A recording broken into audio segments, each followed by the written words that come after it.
experienced a significant growth in the past few years, providing a platform that creators can use to monetize a wider range of content from more explicit material to more vanilla mainstream content.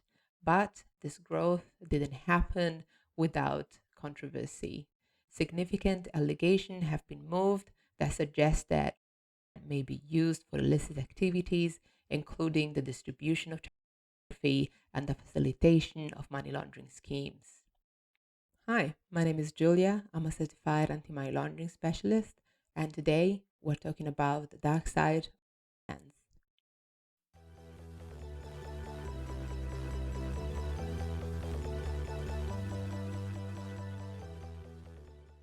Finance is a subscription based platform that allows creators to share content with their subscribers in exchange of payments. Initially popular amongst workers for sharing graphic material, the platform revenue streams include subscription fees, tips, and the sale of individual, often customized photo and videos. Over time, OnlyFans has expanded its offering, attracting internet personalities and celebrities who use the platform to monetize non-pornographic content as well. The company was founded in 2016 by the Stockley family. Tim Stockley, who was already known in the adult content space, his brother Thomas Stockley, and the father Guy Stockley, a retired investment banker. The majority of the company's share were acquired by entrepreneur Leo Radvinsky a few years later. The platform's popularity skyrocketed in 2020, fueled by the lockdowns and the social isolation, which drove both creators and users to seek online engagement and income opportunities. To understand the complexities surrounding fans, it is crucial to talk about its controversial majority owner, Leo Radvinsky. Born in Ukraine, Radvinsky moved to the United States, where he pursued a degree in economics. He emerged as an internet entrepreneur in the late 1990s, initially gaining notoriety for creating websites that allegedly provided access to illegal and hacked passwords for graphic sites. Radvinsky's ventures included sites that, according to a Forbes investigation, offered access to non-consensual pornographic material, including child pornography and bestiality. In response to the New York Times investigation, the Wayback Machine, a digital archive of the internet, removed Radvinsky's old website from its collection.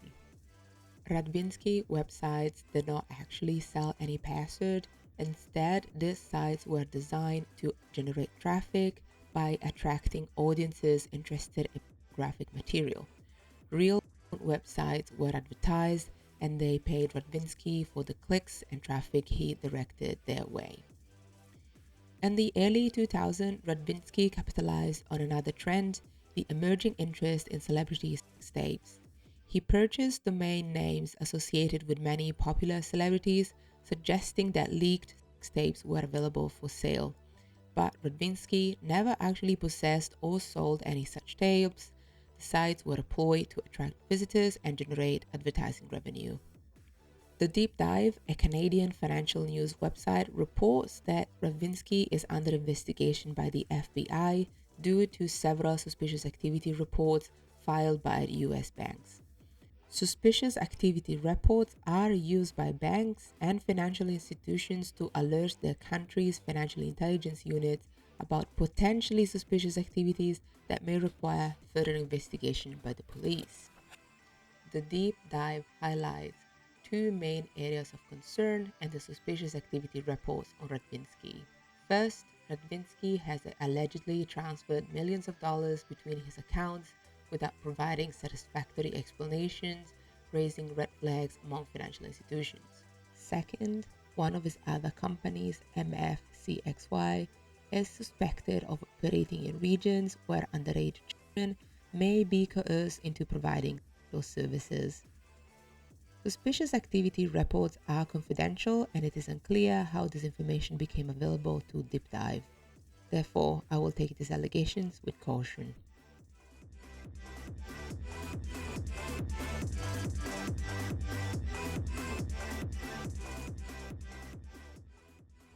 OnlyFans announced in August 2021 that it will ban all pornographic content from the website. All representatives stated that changes are to comply with requests of our banking partners and payout providers. Prior to the announced ban, allegations spread that the site didn't verify its workers' ages, allowing them to lie.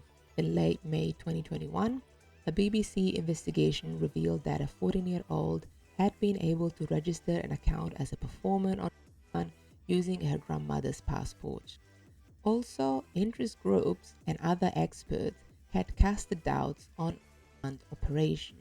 The Canadian Centre for Child Protection says they often receive notification about OnlyFans creators potentially being underage and describe OnlyFans efforts to protect underage performers as minimal.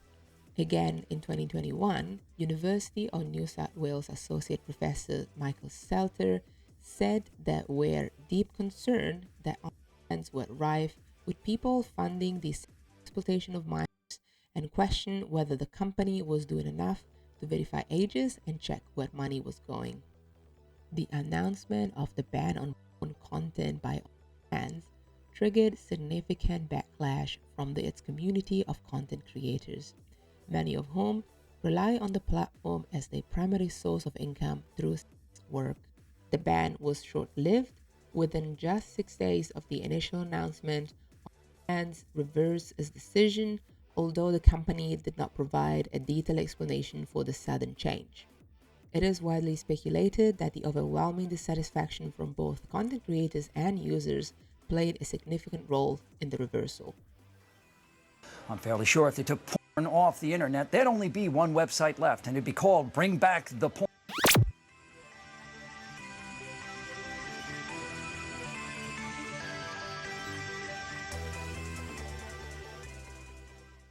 Online conspiracy theories talk about OnlyFans as a money laundering scheme. Discussions on Reddit cast doubt on the authenticity of the substantial earning reported by some content creators. Critics insinuate that a portion of these profits might be linked to criminal activities. The process will be relatively simple.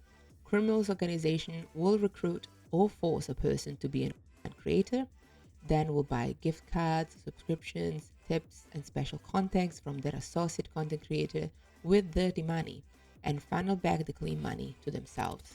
The online speculation on OnlyFans has caught significant attention, even prompting Australian media to discuss an alleged investigation by the Australian Transaction Reports and Analysis Centre, AUSTRAC, on OnlyFans. AUSTRAC is responsible for overseeing anti-money laundering in Australia. On the topic, Scott Mendel, a principal at EY, commented that OnlyFans as a payment intermediary could be exploited by criminals. He further suggests that the platform's compliance policies may not be as robust as those of traditional banks. This perceived vulnerability could be an easier target for money laundering schemes. Mendel explains that banks are subject to stringent Know Your Customer regulation, which require them to thoroughly vet their clients and understand their financial activities. In contrast, platforms like OnlyFans create an additional layer between the bank and the end user, potentially obscuring the identity and actions of individuals conducting transactions. This separation can complicate the monitoring and verification processes essential for detecting and deterring money laundering. However, shortly after the announcement of the investigation, other sources refuted the allegation and instead declared that OnlyFans is not currently investigated or monitored. According to my research, it does not look that AUSTRAC is currently investigating OnlyFans, but AUSTRAC will not necessarily come public with a press release announcing an investigation, so a private investigation may still be possible, but it seems unlikely at this stage. OnlyFans acts as an intermediary between content creators and their fans, using Stripe as its payment service provider. Stripe is a financial institution and it must comply with anti-money laundering regulation. Given the international reach of OnlyFans, Stripe must comply with anti-money laundering laws in all the countries they serve, although the standards are largely similar worldwide. Stripe's responsibilities include verifying users' identities and detecting and reporting suspicious activities. OnlyFans also has its own anti-money laundering team that monitors transactions for red flags, such as rapid multiple payments and matching IP addresses for fans and creators. If a transaction is flagged, the payment is refunded to the fan and the creator's earnings are removed.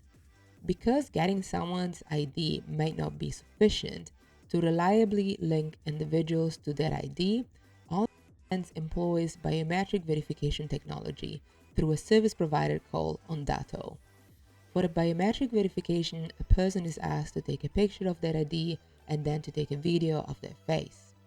Ondato doesn't share online that exact technology, but in general, a biometric verification tool scans the video to check first the liveliness of the person. In other words, it ensures that the video is live, not a pre-recorded clip or a photo presented to the camera. Second, the tool compares facial features in the video with the ID photo using biometric measurements like the distance between the eyes or the positioning of facial landmarks. The solutions helps on making sure that they know who their customers are, and it helps them preventing underage people to use someone else's identity to enter the platform.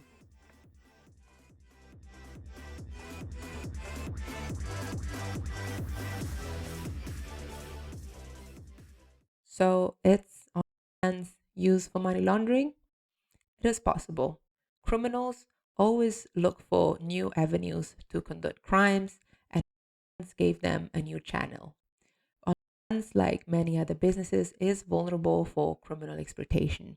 I think that at the beginning, maybe OnlyFans was not very stringent when it comes to mitigation strategies, but after facing backlashes from banks and the media, it looks like they stepped up their game. OnlyFans has adopted 3 layers of defense. They use Stripe, which is a global payment service provider with a strong record of anti-money laundering compliance. They also use Ondato for biometric verification, which I didn't know before doing the research for this video, but it looks like a reputable provider as well. They also have an internal anti-money laundering team that conduct manual and automatic transaction monitoring. Obviously, we cannot test the effectiveness of these measures, but on paper, it looks like OnlyFans is committed to protect his customer and the wider community. One aspect that doesn't convince me is OnlyFans majority owner Radvinsky, which is an interesting character to say the least, with his controversial business history and maybe an FBI investigation. Compliance culture comes from the leadership, and with Radvinsky at the head of OnlyFans, I really don't know what we can expect. I am not here to defend OnlyFans. Child exploitation is a despicable crime, and nobody wants to see any platform being used by criminals to launder money.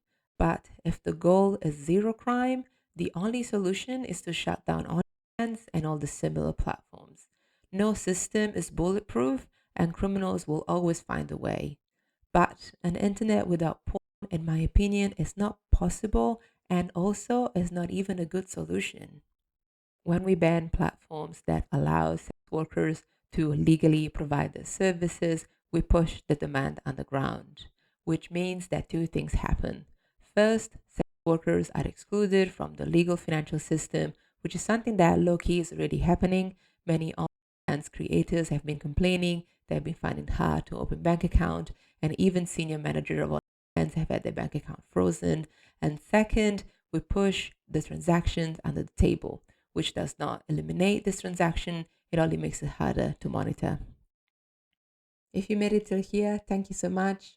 Comment, like, subscribe, the usual. Also, give me a follow on LinkedIn where I talk more about anti-money laundering. This is all for me now. I'm Julia from Total AML, and I'll see you on the next one.